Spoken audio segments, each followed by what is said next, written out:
Complacency is the thief of your spirit.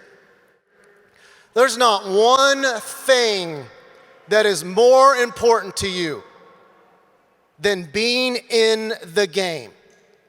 There's not one thing. I don't care how good you can talk about the products. I don't care how good your social media game is. I don't care how pretty you are.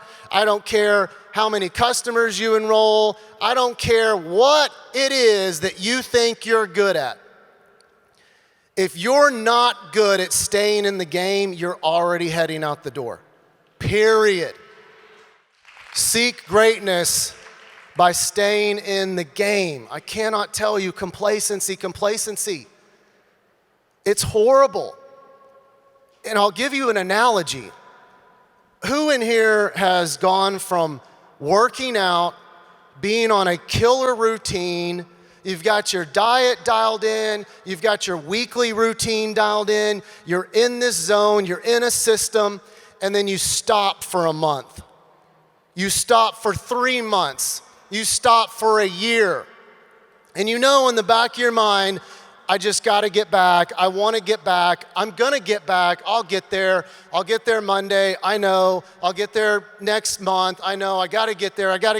After Christmas, after New Year's, after Valentine's Day, after Easter, after the kids get out of school, right? You just keep putting it off. And then when you actually try to get back, how hard is it? It's hard, right?